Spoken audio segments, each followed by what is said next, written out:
Hello students, आज से हम मिडाइवल स्टेज स्टार्ट करेंगे और मैं भी साथ साथ में स्टडी कर रही हूँ, इसलिए एक एक शासक को पढ़ाती जाऊँगी कम समय में शॉर्ट नोट्स के साथ, ताकि आपके लिए भी हेल्पफुल हो सके। तुगलक वंश 1320 से 1414 तक चलने वाला शासनकाल था। तुगलक तुर्क थे, पहली बात हमें याद रखनी है। दूसरा, कोरोना शाखा से संबंधित थे। उपाधि, तुगलक क्या है? एक उपाधि है और ये बलबल के काल में सल्तनत में आ गए थे। तुगलक का अर्थ अभी स्पष्ट नहीं है। तो तुगलक में पहले शासक कौन से हुए? गयासुद्दीन तुगलक, जिन्हें गाजी मलिक की उपाधि किसने दी? अलाउद्दीन खिलजी ने गाजी मलिक की उपाधि दी। तुगलक वंश 94 ईयर्स तक चलने वाला वंश था। यह सबसे दीर्घकाल तक चलने वाला शासनकाल था। 1320 में गाजी मलिक की एंट्री हुई। गाजी मलिक 1320 से 1325 तक शासनकाल करते हैं। अमीरों और मलिकों ने इनको राजा बनने के लिए आग्रह किया।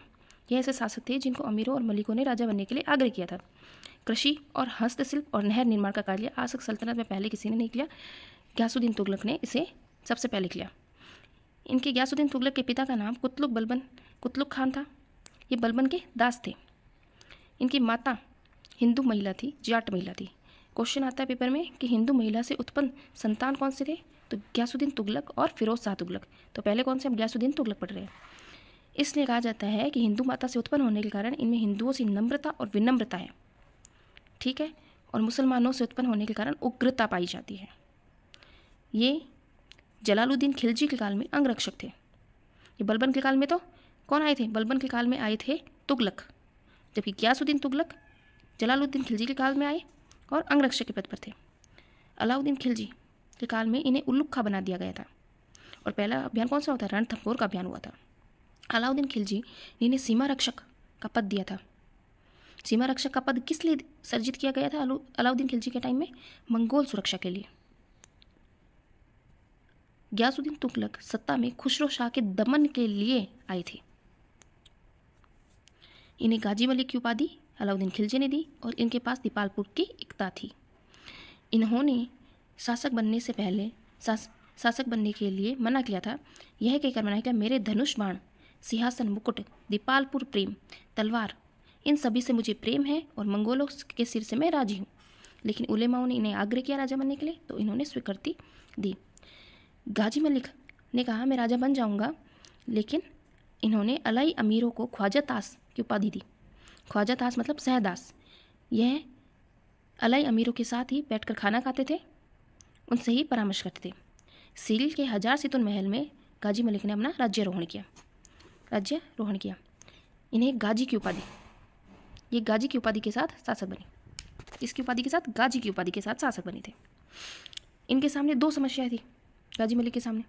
इन्हें उलेमाओं अमीरों का तो समर्थन प्राप्त था, इसलिए इनके सामने वो समस्या तो थी ही नहीं कि उनसे कोई भी प्रॉब्लम हो। लेकिन इनके सामने थी आर्थिक समस्या। इनके सामने जो पहले शासक आए थे, मतलब अलाउद्दीन खिलजी की जो बाजार नीति थी, उसके बाद खुसरो शाह की उदार नीति थी, इसकी वजह से आर्थिक समस्या उत्पन्न हो गई थी। और विद्रोह, दो समस्या थी। आर्थिक समस्या से निपटने के लिए इन्होंने क्या अपनाया? रस्म मियाना, जिसे क्या कहा गया? तारिक सनदल। आर्थिक समस्या की नीति कौन सी थी? रस्म मियाना, तारिक सनदल। इन्होंने इसमें क्या किया? खुद मुकदम चौधरी को हुकूक इकौती तो दे दिया, लेकिन किस्मत इकौती नहीं दिया। हुकूक इकौती का मतलब होता है कि अपनी जो भूमि है, खुद मुकदम चौधरी होते थे, वो किसी क्षेत्र पर नियुक्त होते थे और वो उसकी सारी देखभाल और वो कार्य करते थे। तो उनको कुछ अधिकार दिए जाते थे ताकि वे आगे राजस्व पहुंचाएं। हुकूक इकौती तो इनको दे दिया, जिसमें इनकी खुद की कृषि भूमि और चारागाह भूमि होगी, वो टैक्स फ्री हो जाएगी। लेकिन किस्मत इकौती नहीं दिया कि आप अगर उस भूमि की देख रेख करें तो उसके लिए हम आपको जमींदाराना शुल्क दे देंगे, लेकिन किस्मत इकौती नहीं देंगे। किस्मत इकौती और हुकूक इकौती दो टाइप के टैक्स होते थे। अब जो भूमि से जो राजस्व वसूला जाएगा, उसे हुक्म हासिल के आधार पर वसूला जाएगा। महासात प्रणाली बंद कर दी, प्रतिबिस्व प्रणाली भी बंद कर दी। अब जो नस्क प्रणाली हुक्म हासिल के आधार पर वसूला जाएगा, यानी रस्म मियाना के अंतर्गत हुकूक इकौती और हुक्म हासिल को रखा गया।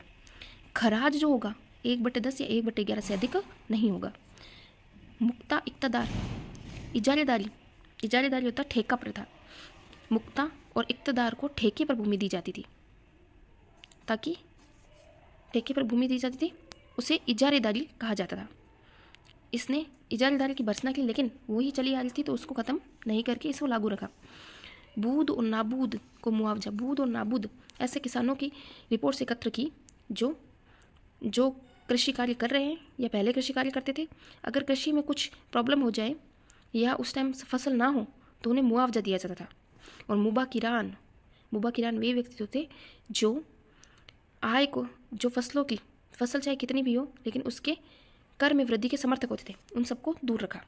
फवाजिल, खुद मुकदम चौधरी का कार्य होता था फवाजिल पहुंचाना। तो फवाजिल में अंतर 1/10 या 1/15 से अधिक नहीं हो। अब वो जो फवाजिल पहुंचा रहे तो उसमें वह स्वयं के पास कुछ रख सकते थे। उसमें जो अंतर पाया जाए वास्तविक, अगर जांच की जाए और वास्तविक अंतर 1/10 1/15 से ज़्यादा नहीं होना चाहिए। अगर ज़्यादा हो तो उन पर कार्रवाई की जाएगी। और किसानों पर अत्याचार नहीं करना।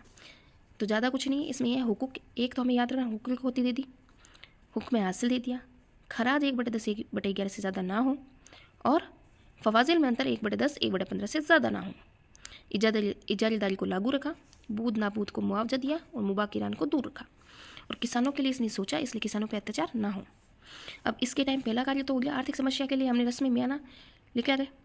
फिर हमारे पास आ गया विद्रोह। वारंगल विद्रोह जो हुए उसमें 3 बात याद रखनी। एक जूना खां ने विद्रोह का दमन किया, एक मलिक सदी ने विद्रोह का दमन किया और स्वयं ने किया।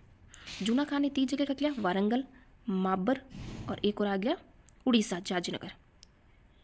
वारंगल में जो अभियान हुआ उसमें जूना खां गया, तब आगे ये दमिश्की और उबैद ने यह अफवाह फैला दी कि शासक की मौत की अफवाह फैला दी, गयासुद्दीन तुगलक की मौत की अफवाह फैला दी। तो वहाँ से जूना खां वापस आए। आधे रास्ते में पता चला कि ये झूठी अफवाह थी, तो वे वापस वारंगल गए। वारंगल, वार करेंगे तो कोई रुद्र रूप देखेगा, हम किसी भी वार करेंगे तो वो रुद्र रूप देखेंगे। तो वारंगल में शासक कौन था? रुद्रदेव ने अधीनता स्वीकार कर ली। तो उसका पूर्ण विलय, वारंगल का पूर्ण विलय सल्तनत में कर दिया गया और वारंगल का नाम सुल्तानपुर रख दिया गया। इसे 9 जिलों में बांट दिया गया। माबर में इन्होंने मदुरै को अपने कंट्रोल में लिया। गुट्टी के शासक थे गंगीदेव, उन्होंने भी अधीनता स्वीकार की। तो जूना खां का हमने 2 विद्रोह पढ़ लिया, वारंगल और माबर। जूना खां का दूसरा नाम था उल्लुक खां की उपाधि दी गई थी जूना खां को। यही आगे जाके मोहम्मद बिन तुगलक की उपाधि के साथ शासक बनते हैं। फिर आता है उड़ीसा जाजनगर का अभियान, ये भी जूना खां ने किया था। इस समय उड़ीसा के शासक भानुदेव द्वितीय थे। भानुदेव द्वितीय की हेल्प किसने की थी? भानुदेव द्वितीय ने वारंगल के शासक की हेल्प की थी। इसलिए उड़ीसा अभियान जूना खां के द्वारा किया गया, क्योंकि वारंगल के शासक की हेल्प किसने की थी? भानुदेव द्वितीय ने। इसलिए उड़ीसा का अभियान किया गया। इसके बारे में हमें जानकारी, पूरी उड़ीसा के पूरे राज हमें कैसे मिलते हैं? राजमुद्री प्रशस्ति और पूरी अभिलेख को, इसको हम कैसे याद रखें? पूरी अभिलेख में शासक, पूरी अभिलेख जिस टाइम लिखा गया उस टाइम शासक था नरसिंह चतुर्थ और भानुदेव द्वितीय जीता था। नरसिंह चतुर्थ ने पूरी अभिलेख में लिखाया कि भानुदेव द्वितीय इस समय जाजनगर अभियान में जीता था। जबकि राजमुद्री प्रशस्ति में ये लिखा था कि जीता कौन था? जूना खां। राजमुद्री पर जूना खां ने अधिकार किया, वहाँ पे मस्जिद बनाई और लिखा उल्लुक खां जीता था, जूना खां जीता था और दुनिया का खान कहा गया है। इसामी ऐसा साहित्यिक स्रोत है जिसके बारे में हमें जाजनगर अभियान की जानकारी मिलती है। फिर अगला अभियान था बंगाल और तिरहुत का अभियान, जो शासक ने स्वयं किया था। शासक खुद जाने से पहले किसी का गठन करता है, उसने काउंसिल ऑफ रेजिसी का गठन किया और प्रधान किसको बनाया? जूना खां को बना दिया। और खुद जफर के खां के साथ में बंगाल अभियान पे जाता है। पहली बार सल्तनत का विस्तार बंगाल को जीत लेता है, क्योंकि वहाँ पे बंगाल में बुगरा खां के वंशज शासन कर रहे थे। इस कारण उन्होंने स्वतंत्र व्यवहार करने लगे। इसलिए गयासुद्दीन तुगलक से जनता ने आग्रह किया कि कृपया आप आके हमें इनके शासन से मुक्ति दिलाएं। तो उन्होंने अभियान किया। अभियान में उनकी विजय हुई। पहली बार सल्तनत का विस्तार बिहार तक हुआ। मतलब बंगाल अभियान के बाद वापस लौटते वक्त बिहार पर भी इन्होंने अधिकार किया। बिहार पर हरि सिंह का शासन था, जिसने बिहार के किले की तो रक्षा कर ली, परंतु वे आसपास के क्षेत्र को नहीं बचा पाए तो बिहार पर भी गयासुद्दीन तुगलक का अधिकार हो गया और अहमद खां को वहाँ का सूबेदार नियुक्त किया। और बंगाल को इन्होंने उत्तरी और दक्षिणी बंगाल में बांट दिया। उत्तरी में नासिरुद्दीन और तारतार खां दक्षिण में शासन कर रहे थे। और वापस लौटते समय अफ़गानपुरी में जूना खां ने इनके स्वागत के लिए लकड़ी का मंडप बनाया। अहमद अय्याज के नेतृत्व में लकड़ी का मंडप बनाया गया, जिसके मंडप के गिरने से गयासुद्दीन तुगलक की अफ़गानपुरी में मृत्यु हो गई। अगर ये वीडियो आपको अच्छा लगा है तो इसका नेक्स्ट पार्ट मैं जल्दी अपलोड करूँगी। Thank you so much.